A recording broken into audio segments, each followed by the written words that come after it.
Olá a todos, sejam bem-vindos ao Diálogos Luso-Atlânticos, comigo e com o Rui Badaró. Hoje vamos falar do tema que não poderia faltar neste Diálogos, que é o que é que nos espera após os resultados das eleições brasileiras no futuro e quais as consequências desses resultados e, no fundo, que explicação haverá para o que vimos, que é um país dividido claramente entre Norte e Sul. Qual a razão para essa divisão e se essa divisão no futuro poderá trazer ou não algum tipo de consequências? Passo-te a palavra, Rui, como é óbvio. Olá, João. Olá a todos que nos acompanham nos Diálogos Luso-Atlânticos. Ah, o primeiro turno das eleições, ou a primeira volta das eleições, resultou em ninguém sendo vitorioso. Nem o candidato 1, Luiz Inácio Lula da Silva, nem o candidato 2, Jair Bolsonaro. E nós tivemos uma situação muito clara de segunda volta, onde mais de 50 milhões de habitantes votaram num e pouco mais de 50 milhões votaram no outro. Então, daqui 30 dias, João, 4 semanas, o Brasil será palco da segunda volta das eleições. É fato que é preciso compreender as eleições brasileiras sob alguns aspectos. O primeiro deles, com relação às pesquisas que transcorreram até o dia da eleição. Muitas delas davam como certa uma possível vitória do candidato Lula no primeiro turno ou na primeira volta, o que não ocorreu. Óbvio que, observado as margens de erro, o candidato Lula obteve a sua quantidade de votos conforme as pesquisas apontavam. Mas, de outro lado, o candidato e hoje presidente da República, Jair Bolsonaro, ele ele descurou do que as pesquisas apontavam. As pesquisas apontavam que ele teria em torno de 36% dos votos, quando, na verdade, ele teve efetivamente 43, quase 44% dos votos ao final já apurados. E essa diferença transcende, ultrapassa a margem de erro de qualquer pesquisa, de acordo com qualquer metodologia. Houve uma subvalorização de sua campanha e das intenções de voto a ele. Ele acabou demonstrando maior poder. E qual é a consequência disso? A consequência é que nós teremos a segunda volta, como você disse logo no início de sua fala, como eu já frisei aqui, e essa segunda volta é um momento em que não é possível definir desde já quem é o franco favorito. Mas, Rui, como você faz uma afirmação dessa? Porque o candidato Lula teve mais de 55 milhões de votos, 48% dos votos apurados, e, de outro lado, o candidato e hoje presidente da República, Jair Bolsonaro, teve menos votos. Essa afirmação é feita, João, porque, em que pese o candidato Lula tenha tido mais de 55 milhões de votos, portanto, 48% dos votos apurados, de outro lado, o grande vitorioso nos estados e mesmo para o Congresso Nacional foi o presidente Jair Bolsonaro, o candidato Jair Bolsonaro.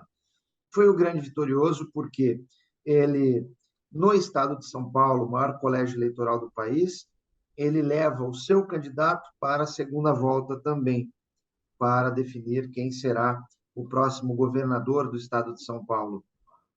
Em diversos outros estados, como no próprio Rio de Janeiro, o presidente Bolsonaro conseguiu eleger um apoiador. Então, partindo exatamente deste ponto, é que, voltando os olhos, por óbvio, para os estados, tem-se também que haverá uma efusiva campanha no sentido de angariar votos ao candidato Jair Bolsonaro, de modo que ele pode, sim, reverter aí esses milhões de votos que ele precisa, né, para vencer a eleição. No caso, 10 milhões. Aquele que atingir 60 milhões será o vencedor, João. E, por derradeiro e não menos importante, nos próximos dias nós saberemos quem os outros candidatos já derrotados, Simone Tebet e Ciro Gomes, irão efetivamente apoiar nessa segunda volta.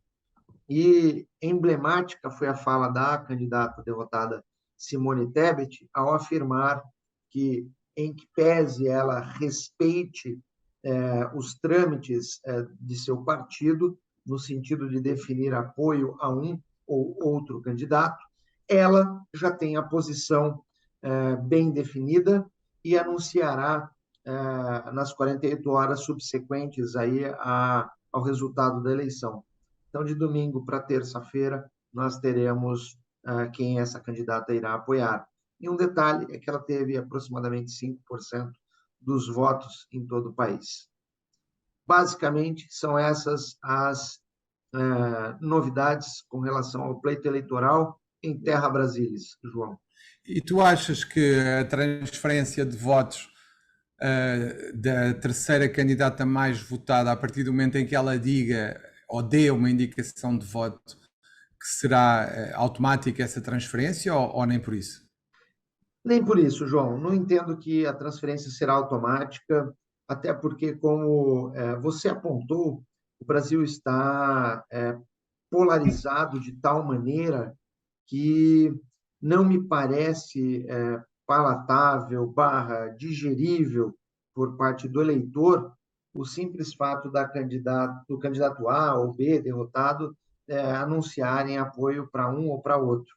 Isso pode ser feito, sim, de modo coletivo, pelo partido, de modo institucional, portanto, e daí ocorrerá uma grande parcela de transferência dos votos. Mas, na atual conjuntura, não me parece que isso seja automático. Ok. Penso que, de facto, visto de fora, a divisão é notória, qualquer pessoa consegue perceber, e temos um país a duas velocidades, pelo menos, e que não tem, enquanto se houver, como há uma divisão tão vincada, o que parece para quem está de fora é que a ligação entre o país, dentro do país, não existe. Ou seja, há uma parte do país que pensa de uma maneira, há outra parte do país que pensa de outra. E isso, em termos de Estado-nação, encerra um risco muito grande, quanto a mim, que é nós termos uma divisão tão forte entre as duas partes do país, é que nem sequer há intersecção em alguma das partes. Essa divisão poderá conduzir eventualmente a rupturas muito graves a nível social, presumo. Bom, é interessante observar que o candidato e hoje presidente da República, Jair Bolsonaro, ele teve vitória esmagadora no sul do país, em um ou outro estado do norte do país, mas ele não teve apoio nos estados do nordeste do Brasil, incluindo aí, sendo até um tanto perigoso, mas incluindo um pedaço de Minas Gerais. Houve uma diferença entre Lula e Bolsonaro pequena, mas houve. Lula venceu no estado de Minas Gerais nessa primeira volta, nesse primeiro turno, como dizemos no Brasil, e o fato é que, para esta segunda volta, como disse, será preciso compreender as escolhas dos candidatos aos governos dos estados no primeiro turno e as escolhas que eles farão no segundo turno, na segunda volta. Eu não sei se o governador reeleito do estado de Minas Gerais irá apoiar Lula ou Bolsonaro na segunda volta. O fato é que na primeira volta ele não apoiou ninguém, e o simples fato de ele não ter apoiado ninguém fez com que Lula vencesse no estado de Minas Gerais. E ainda com relação à divisão, para não fugir do questionamento que fizeste, das possíveis consequências, note, João, que sempre houve uma rusga entre os estados do Nordeste e os estados do Sul e Sudeste. Isso é histórico, nas eleições do Brasil.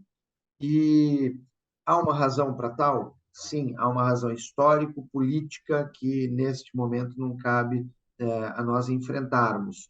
Mas o que não é plausível e não é possível que ocorra, não é aceitável, é justamente que os estados ou os eleitores entre si façam chacotas, brincadeiras, porque um grupo de estados apoiou o candidato A e não o candidato B, levantando, inclusive, dúvidas com relação à lisura do processo eleitoral. De novo, entra-se naquela discussão que tem sido permeada ao longo de todo o processo eleitoral, de que supostamente as urnas eletrônicas estariam abertas à possibilidade de fraude, me perdoem, o que sabidamente não foi constatado, ao contrário, constataram sim a lisura do processo eleitoral e a fiabilidade das urnas eletrônicas, são confiáveis. Sim. Pois, estamos com uma situação bastante complexa e que vamos aguardar pela segunda volta para tentarmos perceber as consequências a nível do Brasil e da própria América do Sul e vamos lá ver o que é que acontece.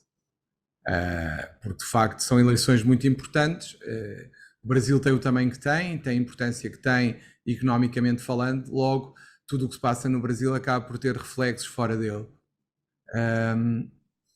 Eu agora, se me permites, gostava de falar de um tema que tem sido falado aqui na nossa emissão já algumas vezes, que é a falta de comunicação dentro da justiça. A semana passada assistimos aqui em Portugal a uma situação que eu não quero chamar caricata, porque revela falta, talvez, de algum cuidado na linguagem, mas é uma situação que não deveria acontecer, ou seja, assistimos a alguém que foi libertado e que voltou a ser detido assim que colocou o pé fora da prisão. Ora, já não é a primeira vez que isto acontece em Portugal. Soube-se depois que houve uma descoordenação dentro do sistema judicial, em que o Tribunal da Relação de Lisboa e o Tribunal Judicial de Sintra não se entenderam. Não se entenderam porque aparentemente terá havido uma tentativa do Tribunal da Relação de perceber o que teria acontecido, de perceber se haveria alguma medida de coação que iria ser aplicada e não conseguiu apurar isso, e subsequentemente houve uma determinação do Tribunal Judicial de Sintra de mandar efetuar a detenção da pessoa. Não faz muito sentido isto acontecer.